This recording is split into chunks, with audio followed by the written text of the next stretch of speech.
In the name of Allah, the most beneficent and merciful, I welcome you all in today's session.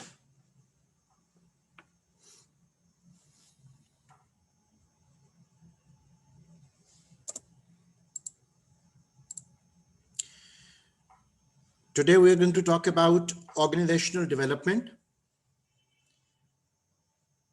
and we'll be looking at its different aspects, that how organizations can materialize their development through the support of OD practitioners and OD consultants. And we would also look at the role of the OD practitioner, and we'll be looking at the competencies required by the OD practitioner. Along with that, we'll be talking about different research context related to organizational development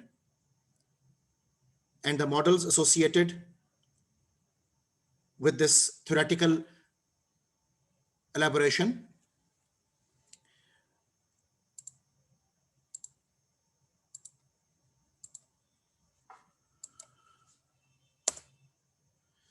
So we start with the basic definition of organizational development.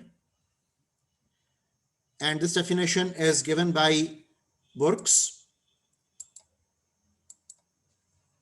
According to the model as presented by this author, that OD is planned process of change in an organization's culture through the utilization of behavioral science, technology, research, and theory.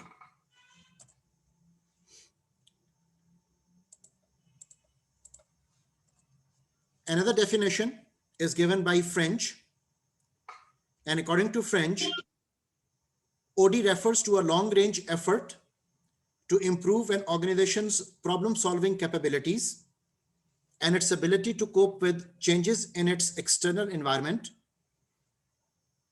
with the help of external or internal behavioral scientists or consultants. In this particular definition, one expression is very important, and that is organization's problem-solving capabilities. That through this organizational development support, we want to bring in the organization the capability that it should be able to sustain itself, and it should be able to minimize its problems through self-renewal capability. So that is very important expression that we need to talk about when we discuss organizational development. And again, as we are referring to this definition,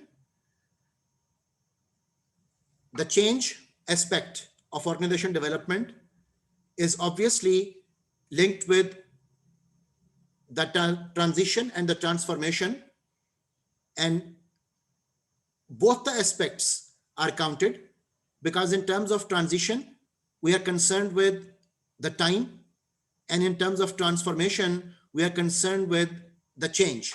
So all these things are important when we are discussing the concept of organizational development. Beckhardt definition of OD is also very important. And according to Beckhardt, organizational development is an effort which is planned, number one. Number two, it's organization wide. And number three, it is managed from the top. Okay, now this is another new expression which Beckhardt has given us, that is, it is managed from the top. And number four, it is meant to increase organization effectiveness and health through, number five, planned interventions in the organization's processes using behavioral science and knowledge. If we look at the Beard's definition of organization development, this is rather more comprehensive expression, and it says that organization development is a system-wide process of data collection, diagnosis, action planning, intervention, and evaluation. Okay, these are the steps that we are going to adopt when we are going to talk about organization development. I repeat again, organization development is a system-wide process. And by the expression process, it means to say that it is not one-time event activity. This is a continued phenomena. Okay, so organization development is a system-wide process of data collection, diagnosis, action planning, intervention, and evaluation. And in our course of time, we'll be also talking about and elaborating Beer's concern of elaboration related to the process description, in which data collection, diagnosis, action planning, intervention, and evaluation would be the most important steps when we think and talk about organization development. And all of these aspects would be aiming at, number one, enhancing congruence between organizational structure, process, strategy, people, and culture. These are going to be the design parameters as well when we talk about organizational concern. And number two, developing new and creative organizational solutions. And number three, developing the organization's self-renewing capacity. Okay, so that is again very important expression, that OD is there to develop the organization's self-renewing capacity. It occurs through collaboration of organizational members working with a change agent using behavioral science theory, research, and technology. So I personally like this definition the most because it is very comprehensive and it is covering almost all the scopes of organization development concern. Now, if we summarize all these definitions into one expression, so the bottom line can be that organization development is a system-wide application and transfer of behavioral science knowledge to the plan development, improvement, and reinforcement of the strategies, structures, and processes that lead to organization effectiveness.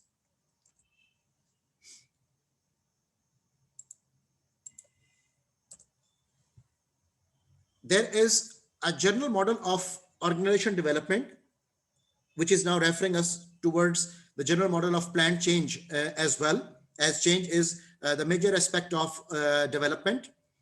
And this general model is basically starting from entering and contracting, then diagnosing, then planning and implementing change, and then moving towards evaluation and institutionalizing change.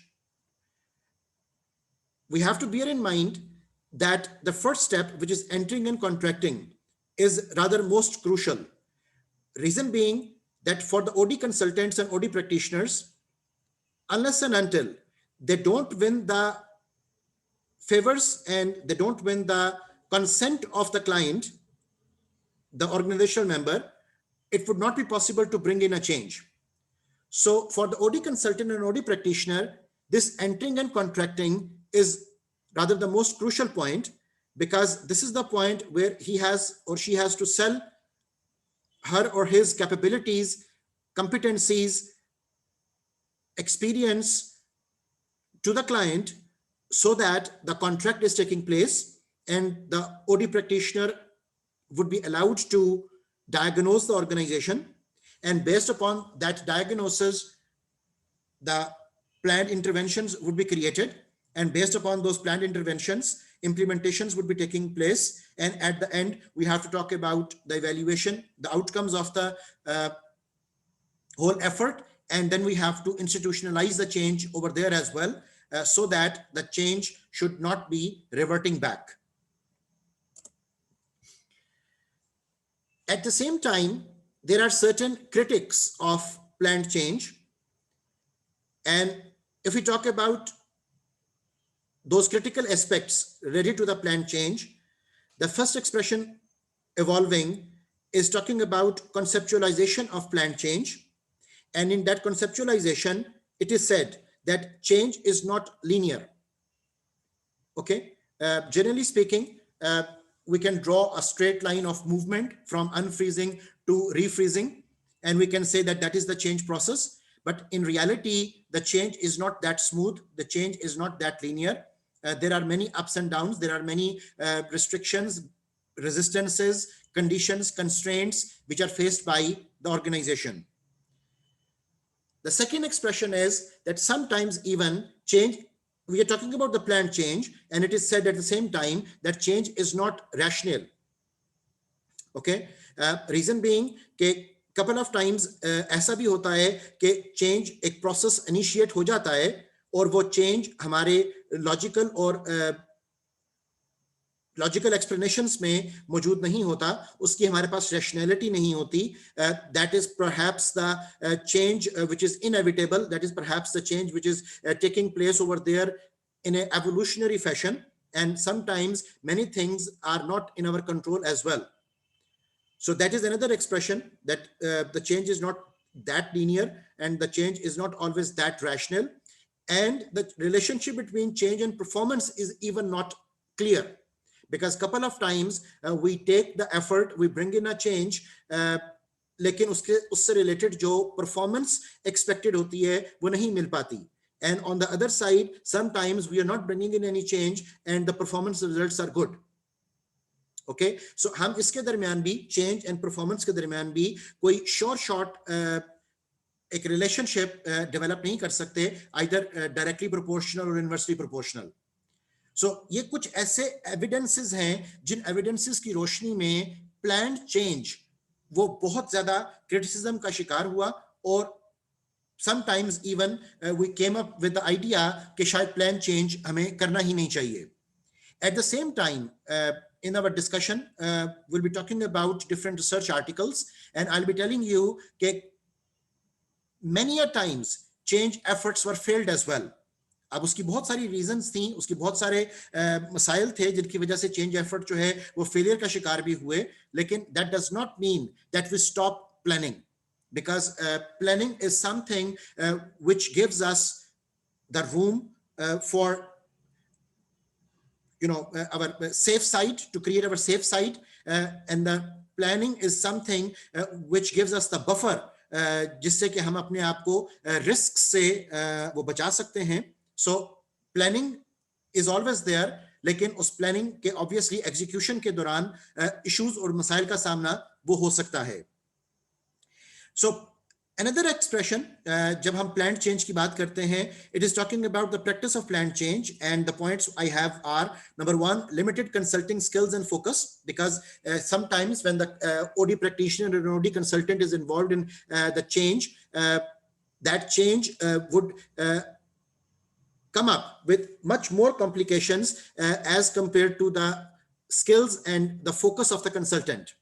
Okay, so complications और issues हमारे सामने definitely वो आ जाते हैं. इसकी example usually जो हम discuss करते हैं वो बिल्कुल ऐसी ही है कि there is a patient with a tumour and the doctor is ready for the surgery, लेकिन जब वो ट्यूमर को ओपन करते हैं तो दे कम टू नो कि उस ट्यूमर की जो रूट्स हैं वो कहां तक गई हुई हैं और उसमें क्या क्या कॉम्प्लिकेशंस वो इन्वॉल्व हो चुकी हुई हैं. तो कपल ऑफ टाइम्स ऐसा होता है कि हमारे सामने चूंकि मुकम्मल पिक्चर वो डिस्प्ले पर नहीं होती, तो हम उस पिक्चर से रिलेटेड जो कॉम्प्लिकेशंस हैं उनको नहीं जान पाते. सो उससे बाज़ औक़ात में हमारे लिए कॉम्प्लिकेशंस, बाज़ औक़ात हमारे लिए चैलेंजेस वो क्रिएट हो जाते हैं. Another expression that is discussed in relation with the planned change is talking about the quick fixes versus development approach. कि ऑर्गेनाइजेशंस भी बाज़ औक़ात ये चाह रही होती हैं कि टाइम और रिसोर्सेज की कमी की वजह से they don't want to prolong a change process, so they intend to go for quick fixes कि एकदम से उनका जो वक्ती मसला है वो हल हो जाए, और उसके बाद with the passage of time वो देखते रहेंगे कि किस तरीके से उन्होंने अपने आप को फर्दर सस्टेनेबल बनाना है. लेकिन उससे होता ये है कि वो क्विक फिक्सेस आपको लॉन्ग टर्म सर्वाइवल वो शायद प्रोवाइड नहीं कर पाते, और कुछ ही अरसे के बाद मसाइल दोबारा से नमूदार हो जाते हैं और दोबारा से फिर आप क्विक फिक्सेस की तरफ वो चले जाते हो. जिसके बरक्स जो थ्योरेटिकल पर्सपेक्टिव है related to the plan change, उसका कहना यह है कि आपका change process would take a longer period of time for a longer duration of sustainability and returns. Okay so ये एक डिस्कशन हमारी नो डाउट एक नेवर एंडिंग डिस्कशन है जिसके ऊपर with the passage of time हम सर्टेन एविडेंसेस वो create करते हैं, जिन एविडेंसेस की रोशनी में we come to know that which process is the right process. Now supposedly that if the client, over here the client means the organizational setup, the person who is representing the organization, supposedly that the client is facing certain issues and problems related to his or her particular organizational setup, and a consultant approaches to that client. So शुरू में उन दोनों का जो knowledge है उसकी कैफियत क्या होगी, उस चीज को यहां पर एक ग्राफिकल रिप्रेजेंटेशन से वो शो किया जा रहा है. सबसे पहले we'll be starting from the bottom of the slide, and it says कि in the start जब हम entering and contracting stage पर होते हैं, so the client's knowledge and expertise and the experience about that issue and about that organization is obviously the maximum, and the consultant is no voice, the consultant is new to that place, and the consultant may not be knowing the deeper implications related to that organization. So the situation would be that the consultant may not be able to win the contract with the client. Okay, so the outcome of that situation would be written on the bottom of the slide on the right side, and it says that the client refuses to become involved. Okay, because consultant is not able to comprehend the problem in detail, or the consultant is not aware about that particular industry or particular organizational setup, and the consultant is not having even much experience कि जिसके साथ वो एक win-win relationship में आ सके. So what would happen, that the consultant would lose the ground and the client would refuse to become involved. Lekin supposedly if the consultant is having the right set of competencies and right set of skills, and the consultant is the consultant has done his homework properly, so उससे client के साथ उसकी negotiation वो बेहतर अंदाज में हो पाती है, और जब क्लाइंट के साथ उसकी नेगोशिएशन बेहतर अंदाज में हो पाएगी तो वहां से हम नेक्स्ट फेज में इन्वॉल्व हो जाएंगे, जहां पर हम जिक्र कर रहे हैं that the client would be ready to listen and reflect, okay, based upon the consultant's situation handling and based upon the consultant's knowledge. अब यहां पर जो consultant की competencies हैं, they are very important. Let me show you a list of competencies related to a consultant, जहां से हमें अंदाजा होना शुरू होगा कि कंसल्टेंट के पास किस किस्म का नॉलेज होना चाहिए जब वो अपने आप को एक ओडी प्रैक्टिशनर और ओडी कंसल्टेंट वो कहला रहा है. So for that particular matter, I have to turn off my slides and I'm taking you and referring you to a document.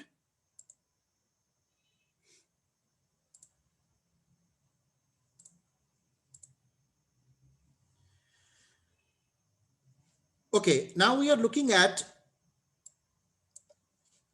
the 20th edition of the Organization Change and Development Competency Effort. Okay, so Ronald and his group developed a list of competencies required by the organization development practitioner, and we'll be looking at the detail of these competencies, and we'll be finding out that what sort of background a consultant needs to have before that person claims to be a consultant or be a practitioner in industrial perspective. So they have grouped the competencies in different aspects, in different domains. For example, we are looking at the marketing related competencies, and it is said that an effective organization development practitioner can, number one, be aware of systems wanting to change. Number two, be known to those needing you. Number three, that means the point number two would mean that you have your established credibility. Number three, match skills with potential client profile. Number four, convey qualifications in a credible manner. Number five, quickly grasp the nature of the system. Number six, determine appropriate decision makers. And Number 7, determine appropriate processes. Okay. Over here, we are not concerned with the marketing of an organization. We are talking about the marketing of the OD practitioners. Okay. So how and what and when the OD practitioner can market him or herself. As I said, that they have to sell their competencies to the client. Okay. So the second set of competencies which the OD practitioner should be having is related to enrolling. And it is said that an effective organization development practitioner can build trusting relationships. Number 2, present the theoretical foundations of change. Number next is deal effectively with resistance, help the client trust the process, help the client manage emotionally charged feelings, and obviously collaboratively design the change process. Okay, unless and until OD practitioner के पास ये सब enrolling capabilities नहीं होंगी, तो it would be difficult to negotiate with the client for the consultation. Likewise, there are certain competencies required in contracting part, and in contracting concern, it is said that the consultant is able to contract psychologically for collaboration, help the client reflect on motivation, clarify outcomes, build realistic expectations, conduct a mini assessment, जिसको हम proposal की शक्ल में अभी go through करेंगे, identify the boundary of systems to be changed, articulate an initial change process to use, explicate ethical boundaries, confirm commitment of resources, and so on. इसी तरह अगर मैं इस लिस्ट को कुछ ब्राउज करता जाऊं, तो अब कंसल्टेंट के पास mini assessment which is basically the proposal, उसको डेवलप करने की कैपेबिलिटी भी होनी चाहिए. कंसल्टेंट के पास डेटा गैदरिंग का कंप्लीट नॉलेज भी होना चाहिए कि किस तरीके से उसने ऑर्गेनाइजेशन को इन्वेस्टिगेट करना है और किस तरीके से उसने डेटा कलेक्ट करना है related to the concern problem. फिर कंसल्टेंट के पास डायग्नोसिस कैपेबिलिटीज भी होनी चाहिए कि वो उस प्रॉब्लम को सही तौर पर डायग्नोज वो कर सके, बिकॉज सही डायग्नोज करने से हमारा major part of the problem वो हल हो जाता है. ओके, हमारा बहुत बड़ा डिलेमा ये है कि हम अक्सर औकात प्रॉब्लम को प्रॉपरली डायग्नोज ही नहीं कर पाते, because once the problem is diagnosed तो फिर सोल्यूशन एंड प्रिस्क्रिप्शन पर पहुंचना हमारे लिए रिलेटिवली आसान हो जाता है. So the consultant should have the capability of diagnosis. The consultant should have the capability of providing the right feedback to the client and the sponsors. The consultant should have the capability of planning, of participation. The consultant should have the capability of developing the appropriate interventions. अभी इन तमाम points को हम अपने slide work में भी go through करेंगे कि what do we mean by diagnosis, what do we mean by interventions. लेकिन फिल वक्त आपको मैं list of competencies दिखा रहा हूँ which are sorted out कि एक OD practitioner के पास इन competencies का होना जरूरी है before they come up with the right hit. So a consultant intervention points identify भी कर सके और इंटरवेंशंस को क्रिएट भी कर सके. एक कंसल्टेंट के पास इवैल्यूएशन कैपेबिलिटी भी हो कि वो किस कदर चेंज वहां पर ला चुका है और किस कदर फर्दर चेंज की जरूरत है. फिर एक कंसल्टेंट के पास फॉलो अप कैपेबिलिटी हो, एक कंसल्टेंट के पास एडॉप्शन कैपेबिलिटी हो कि नए तकाजों के मुताबिक, नई रिक्वायरमेंट्स के मुताबिक मॉडर्नाइजेशन, अपग्रेडेशन, इन तमाम चीजों को वो किस तरीके से ब्रूए कार लाता है, वो ओल्ड बिहेवियर्स को न्यू पैटर्न्स में कन्वर्ट कैसे कर पाता है. तो इस अडॉप्शन के बारे में भी नॉलेज कंसल्टेंट के पास होना जरूरी है. Then the consultant should be able to separate himself from the change as well. ये कंसल्टेंट के हवाले से कोई बाज़ औक़ात एक डिलेमा भी बन जाता है कि कंसल्टेंट्स बाज़ औक़ात अपने आप को जरूरत से ज्यादा एसोसिएट कर लेते हैं विद द प्रॉब्लम और विद द ऑर्गेनाइजेशन. तो that is again the fault. The consultant should be able to separate himself from the client situation. जब उसका कॉन्ट्रैक्ट पूरा हो जाता है तो द प्रोसेस एंड्स देयर.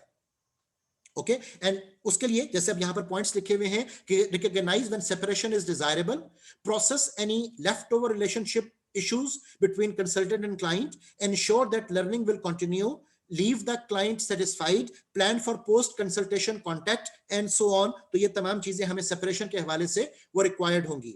इसी तरह the consultant should be having the right capabilities, right competencies related to the self awareness, जिससे कि उसकी emotional जो intelligence है वो भी evaluate हो रही होगी. So clarify personal values, clarify personal boundaries, manage personal biases, manage personal defensiveness. तो ये तमाम वो एस्पेक्ट्स हैं जो ओडी प्रैक्टिशनर के पास एज कंपिटेंसीज वो होनी चाहिए। लाइकवाइज interpersonal aspects के हवाले से भी he or she should be able to develop mutually trusting relationship with others, solicit feedback from others about your impact on them, energize others। तो ये तमाम interpersonal aspects हैं जिनके हवाले से OD practitioner is supposed to be equipped। Likewise, there are some other competencies as well जिन के बारे में उसका कहना यह है कि interpret cross cultural influences in a helpful manner, handle diversity and diverse situations skillfully, communicate directions clearly to large groups, and so on। So there are about 141 competencies estimated, Jin 141 competencies के साथ a consultant would be ready कि जिसके बाद वो client के साथ negotiation कर रहा है और एंटरिंग एंड कॉन्ट्रैक्टिंग स्टेज के ऊपर वो विन विन सिचुएशन को कॉल कर सकेगा।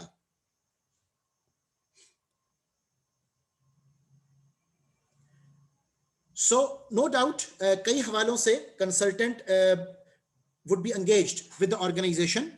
यहां पर हम लिस्ट ऑफ कंपिटेंसीज को ऑफ कर रहे हैं and I am taking back you to the slides। हमारा जो पॉइंट इन डिस्कशन था कि in the start when the client and consultant started discussing the point and the problem with one another, तो हम assume ये करते हैं कि the client started listening because the consultant is capable enough। so जब client listen करना शुरू करता है तो कंसल्टेंट के पास एक रूम क्रिएट हो जाता है जिसमें के वो अपनी विन विन सिचुएशन को एक फाइनलाइज्ड कॉन्ट्रैक्ट के अंदर कन्वर्ट वो कर पाएगा। So the next step would be, जब कंसल्टेंट इन्वॉल्व होना शुरू हो गया, कि the consultant would be able to clarify and interpret the issues related with the client, और वो आइडियाज देना शुरू कर देता है कि किन किन आइडियाज के जरिए एक ऑर्गेनाइजेशनल सेटअप को इंप्रूव, डेवलप, सस्टेनेबल वो बनाया जा सकता है। With the passage of time when the further negotiation is carried on, तो वहां से Aahista Aahista the client perspective, the part of the client knowledge is getting reduced and the portion of the consultant knowledge is getting an increase, because अब consultant उन चीजों को routine matters की बजाय consultancy के कॉन्टेक्स्ट में वो पिक कर रहा है और वो उनको टेक्निकल ग्राउंड्स के ऊपर एस्टैब्लिश करना शुरू कर देता है। And many a times the clients are not making the things that technical, because client के लिए जो ऑर्गेनाइजेशन के मसाइल होते हैं वो रोजमर्रा की रूटीन की तरह के होते हैं, और अक्सर औकात क्लाइंट्स उन चीजों के बारे में उतने ज्यादा फॉर्मल नहीं होते, उतने ज्यादा स्पेसिफिक नहीं होते जितना ज्यादा formal and specific a consultant would be trying to become. So what would happen that with the passage of time, the consultant would be asking further questions, would be investigating the organizational setup, would be gathering the data, और जब वो specific data gather करना शुरू कर देता है तो उसके पास knowledge base as compared to the routine experience based knowledge of client वो ज्यादा हो जाता है। फिर वो उस knowledge के ऊपर feedback provide करता है, फिर वो with the passage of time different parameters propose करता है, जिन parameters के साथ, जिन interventions के साथ उसने client के उन issues को resolve करना है। then वो उनको recommendations देगा, prescriptions देगा कि किस किस aspect से, किस किस intervention को use करने से client के मसाइल वो हल होंगे। and then obviously the consultant would be having the maximum power when he or she would be implementing those plans, and then obviously that power is limited related to the problem specification only। okay, ये सारी कहानी again मैं refer करना चाहूंगा एक physician की example से। ये बिल्कुल इसी तरह ही है कि supposedly if you are having headache and you go to a doctor, okay, so the problem is yours, okay, the pain is felt by yourself, okay, but the doctor is able to diagnose your pain for you, right? And with the passage of time, although the pain belongs to you, but the doctor would be able to diagnose the pain accurately and would be able to prescribe a specific medicine for you, Okay, so at that particular time, when the doctor has diagnosed the problem, when the doctor has seen all the tests, when the doctor has interpreted your explanations, the knowledge of the doctor related to your pain is obviously more than your knowledge about the pain, although you yourself is feeling that pain. Okay तो बिल्कुल इसी तरह का ही phenomena client और consultant के दरमियान वो settle हो पाता है कि जहां पर with the passage of time the consultant is able to have more in-depth information and knowledge about that issue related to the client facility. Now, supposedly that the contract has taken place, the client is agreeing upon the suggestions and the proposals of the consultant कि okay, you can start up the change process. तो अब हमें उस change और organisation development के कुछ steps and procedures को देखना है कि किन किन हवालों से अब वो चेंज इनकॉर्पोरेट वो होगा. सबसे पहले हम सिस्टमैटिक इंटर लेवल चेंज का एक फ्लो शीट वो देख रहे हैं. इस फ्लो शीट में हमें यह बात वाजिया हो रही है कि the change is not always at a holistic fashion. Sometimes the change may start from an individual. The change may start from interdepartmental or group level aspect. The change may start from the team orientation. The change may take place organization wide as well. So when we look at the systematic inter-level change, we come to know that there are different levels, and every level would have its own requisitions, would have its own pros and cons, would have its own challenges and resistances, would have its own magnitude related to the change process. Okay, so remember that when we are focusing upon the change, we can discuss that what level of change we are going to investigate. All the levels, either individual level or interdepartmental group level or team level or organizational level, would undergo certain phases of change. And these phases are actually very interesting to witness.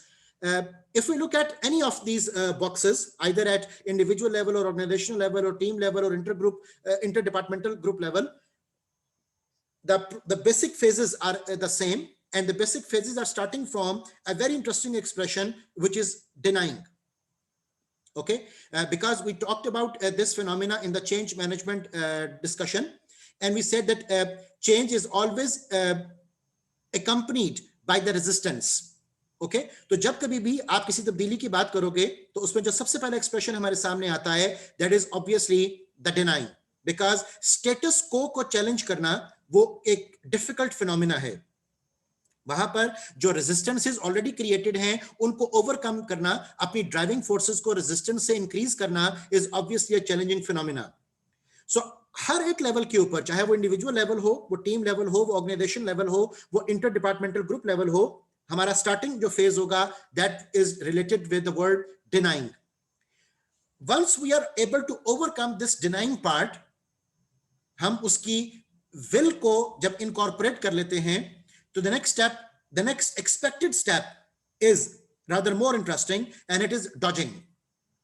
Okay, because again, the phenomena would be that people would be looking at the outcomes, the people would be looking at short-term wins, the people would be looking at escapes, that how can they avoid that process of change, because as I told you earlier that everybody likes change but nobody likes the process of change. तो उस process of change को avoid करने के लिए the people would be there to go for dodging.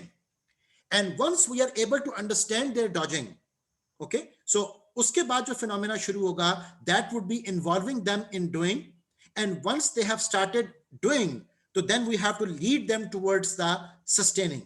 Okay, so ये हमारे पास 4 phases inter level discussions के अंदर डिस्कस की जाती हैं, जिसमें कि denying, dodging, doing and then obviously moving towards sustaining. इन चीजों के बारे में इनकॉर्पोरेट करना चेंज को वो जरूरी है. अब ओडी प्रैक्टिशनर की अगेन कंपिटेंसीज बेकार आएंगी, और ओडी प्रैक्टिशनर इस बात को इंश्योर कर पाएगा कि वो किस कदर इन फेजेस को एफिशिएंटली एंड इफेक्टिवली वो ओवरकम कर पाता है. Now, there are certain important expressions which I have sorted out for you. no doubt there is a lot of material on the slide. Like, I want you to read this with me, because every word I have picked in this particular slide is like important for you to understand the whole phenomena of change process. It says that if we want to go for micro level detail and focus, then we develop process interventions in terms of individual